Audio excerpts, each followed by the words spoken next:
you. No one else makes me feel this way. Don't know what you do. Hold my hand, could you hold my hand? Look me in the eyes. You and me, yeah, that's all I need, and I'll be alright.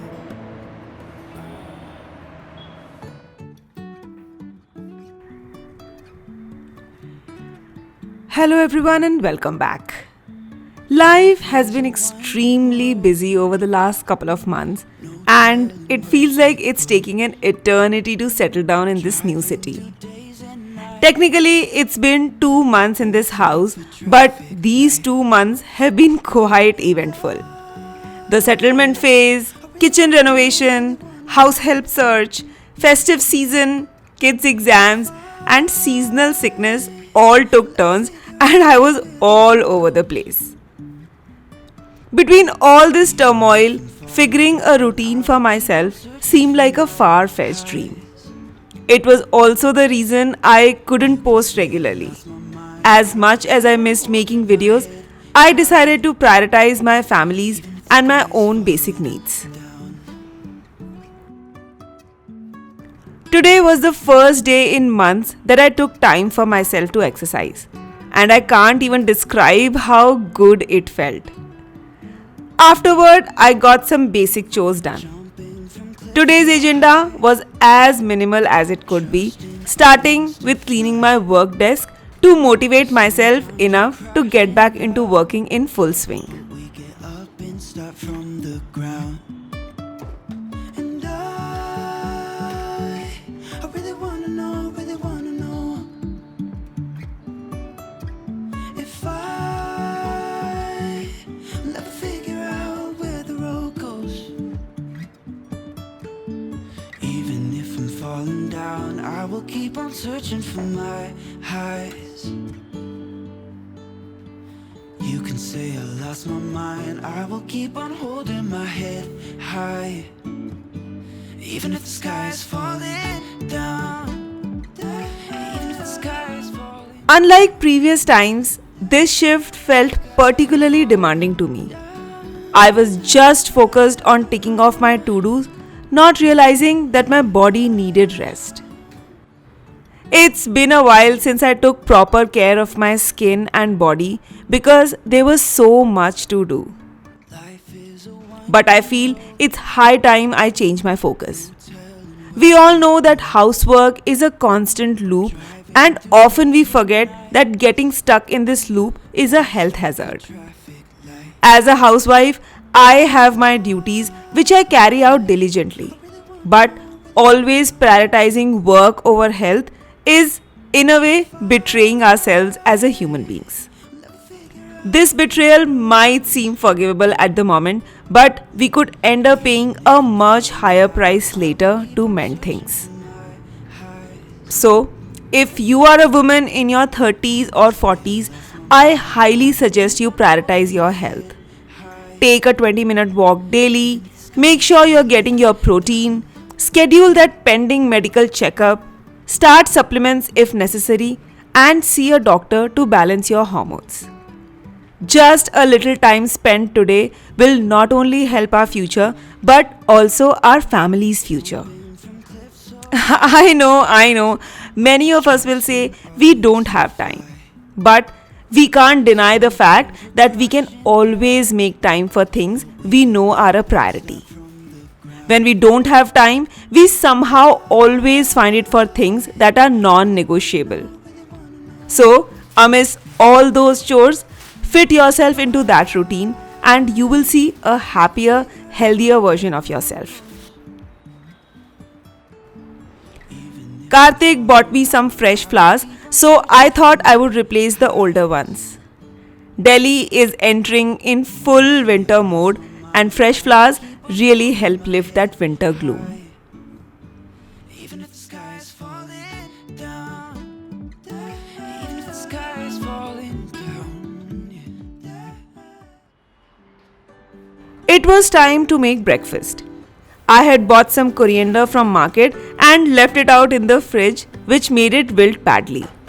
I'll wash it clean and soak it in some water for a while until it fluffs up again, as I need some for breakfast. Today I'm making high protein toasties because not only are they tasty but they also come together quickly. For toasties, I'll start with some basic prep, roughly chopping a big green chili, an onion and peeled 4-5 garlic pods. The main ingredient of these high protein toasties is chickpeas. I had deliberately boiled some extra chole and kept it in the freezer to use for later. So in today's breakfast, I'll use some. For the filling, I'll pulse grind the onion, green chilies, garlic, boiled chickpeas and lots of coriander.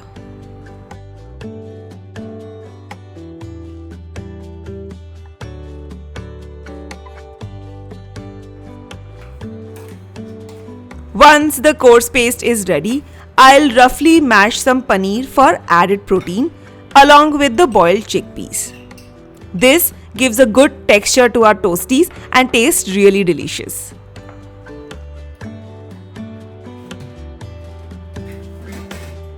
For the spices, I'll add red chili powder, black pepper powder, black salt and pink salt.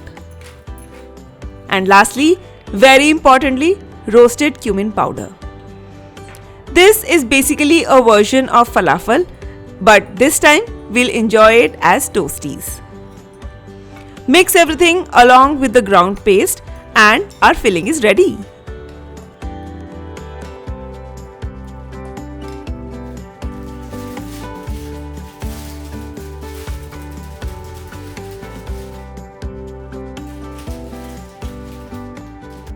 Now I'll heat the tawa and while it's warming, I'll spread the mixture on top of the bread.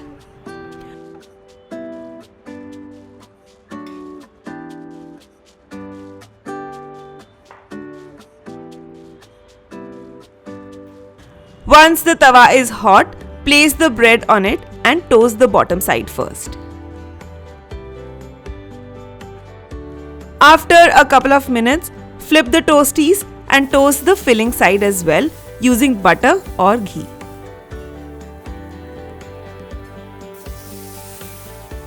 Press the toasties slightly while toasting and after 3-4 minutes they will be ready. I toasted them on tawa, but you can also air fry them or toast them at 200 degrees for 5 minutes in an oven.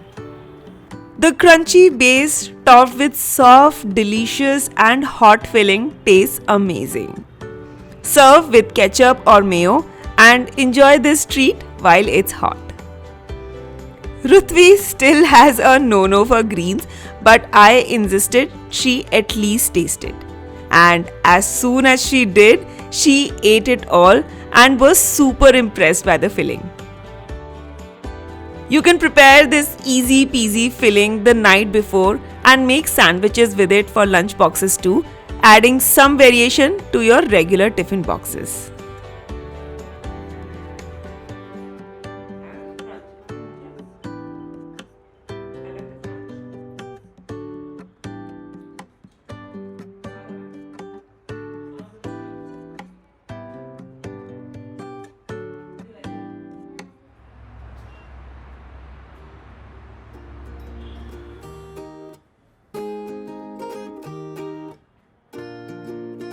Today I kept my morning easy because I wanted to work on my wardrobe. It wasn't just a mess, it was also in need of a seasonal change. Karthik and I share this wardrobe along with a chest of drawers in our room for our daily wear clothes. So I decided to dedicate some time to getting everything in place. Of course, every organization project begins by taking everything out, analyzing the space and checking the possibilities of better organization. I started by taking all my summer clothes out. Once all my summer clothes were out, I arranged them properly to pack away until I needed them next. I bought these vacuum sealed bags to store all the summer clothes. They come with 2 large, 1 extra large, 2 medium and 2 small bags. In coastal areas, switching out clothes isn't really necessary. But now that we are in Delhi, I thought they would be useful. Vacuum bags are a great way to save space, but I feel the extra large bag was a bit too big. In comparison, I like the medium and small sizes bags a lot.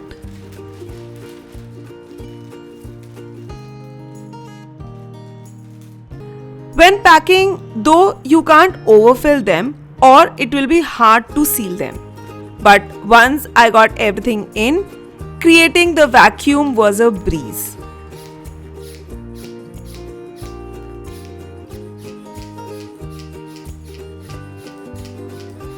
I really like this product, and once I'll be done with my wardrobe, I'll do the same with kids' wardrobe as well. Now all the clothes can be easily stored in the loft without worrying about bugs, pests or space. With all my summer clothes taken care of, I'll quickly clean the wardrobe before I start organizing everything.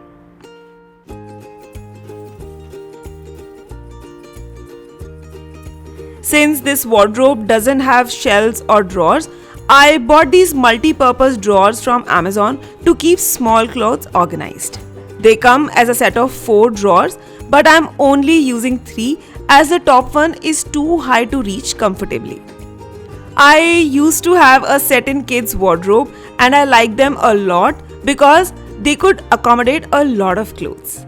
They are easy to assemble and reassemble, and you can use them as stationery or office drawers, pantry drawer, or even for an infant nursery.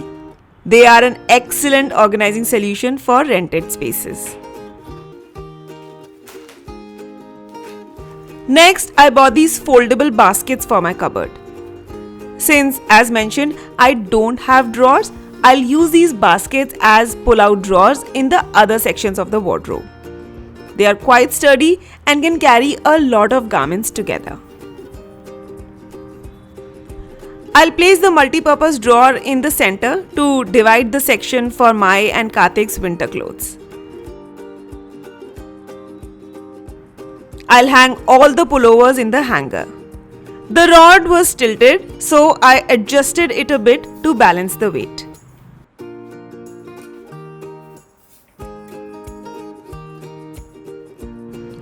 In the baskets, I'll place all my bottom wear and cord set. Next, I'll use storage container to store my long coats and winter dresses. Similarly, I'll arrange Karthik's pullovers and jackets. Karthik has a separate almirah for his formal garments, so I'll only be placing his daily or casual winter wear here. On the top drawer, I'll put the mufflers and shawls. I also have this felt organizer from IKEA that I'll hang on the door to keep my sunglasses, mini purse and other knickknacks.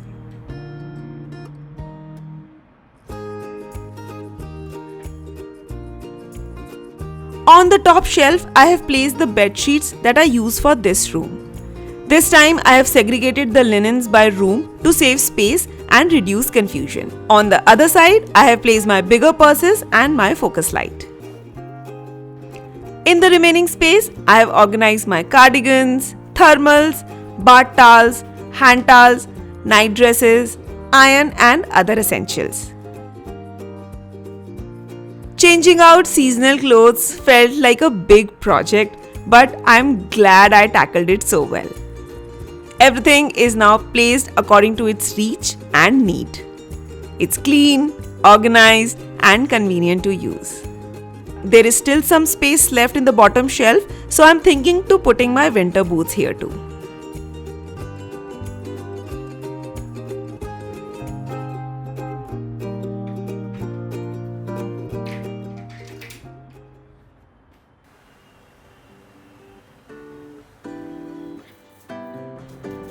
It was time to make lunch, as the kids were about to get back from school.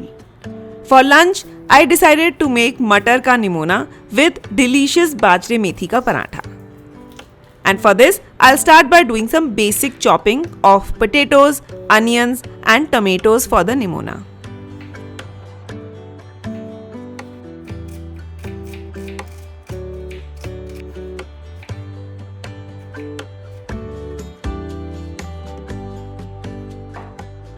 So the first step is to roughly grind the peas.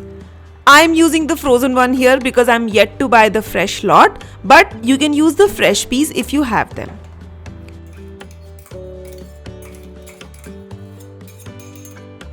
Once done, in the same jar, I'll add garlic, 1-inch ginger, fresh coriander, green chili, I'm using a larger one for less heat, and 1 teaspoon of coriander powder. If you have whole coriander seeds, you can add those instead, and a little water to make a fine paste. Now in a kadai, I'll heat mustard oil. Once the oil is hot, I'll add moong badi and roast them until they turn golden brown.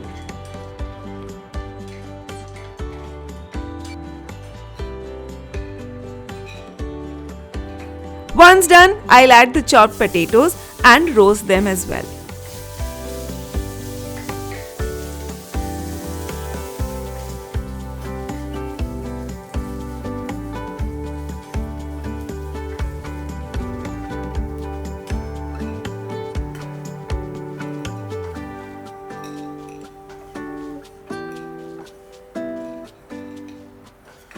Once the potatoes are done, I'll add the mashed green peas and cook them for good 10 minutes until they are well cooked.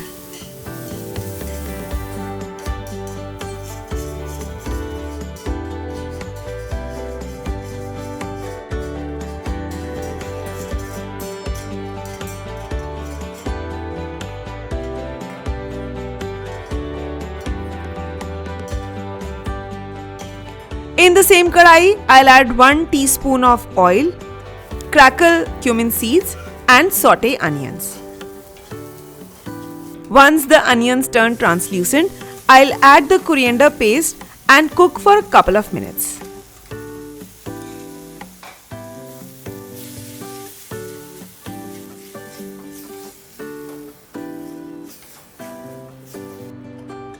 Then I'll add the chopped tomatoes, turmeric and red chili powder and cook everything well.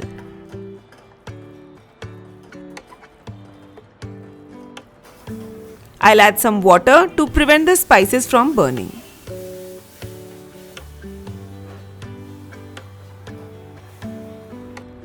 Once the oil starts to leave the sides of the pan, I'll add the cooked peas along with some boiled peas and salt and mix everything well.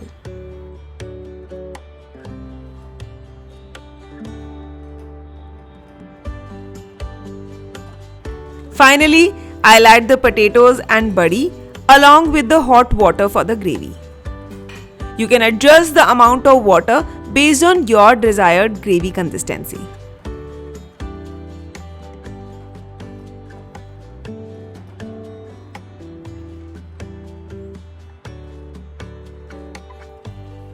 Let it cook for 7 to 10 minutes, and while it simmers, I'll prepare the parathas.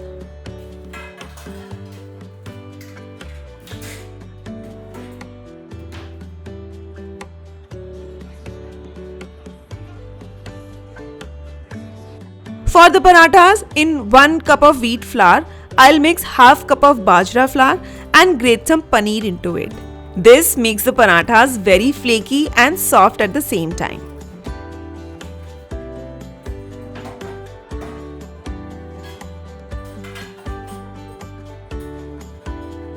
I'll also add some spices to enhance the flavor like cumin seeds, garam masala, dry kasuri methi and little turmeric. Mix everything well before kneading the dough with warm water.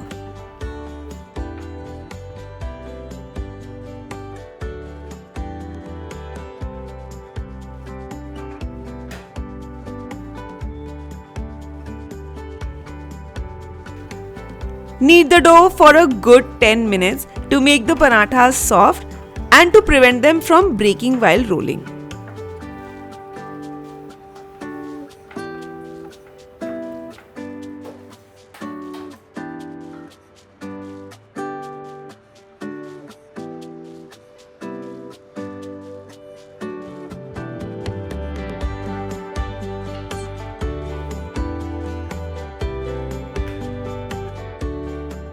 I'll cook the parathas on both sides with the help of some ghee.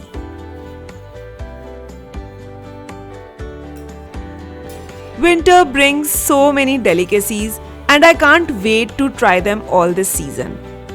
This winter special Matar ka Nimona is a simple but very flavorful, perfect for enjoying during the colder months.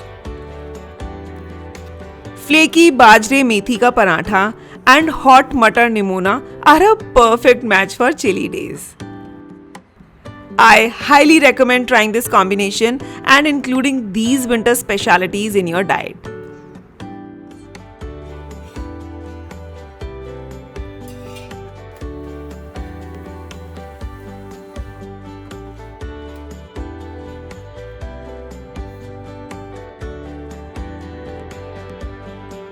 While this meal might look simple, it is incredibly comforting. I'll first help the kids with their lunch before eating myself. Usually watching TV while eating is a big no-no in my house, but some days it's better to go easy.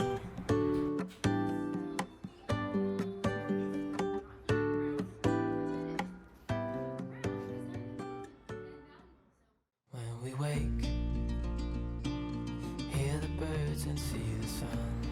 After lunch, I sit with Rutvi and help her with her homework. The coriander that was wilted has fluffed up again, so now I'll dry it properly before storing it back in the fridge. We know what we have, let's hold on tight. This leaf spinner comes in very handy for drying wet leaves, especially during winter when they take longer to dry. This will help to remove all the moisture from the leaves and I'll leave them to air dry for a while before storing them back in the fridge. This way, the leaves stay fresh for longer. You and I, we got it. We don't need no more.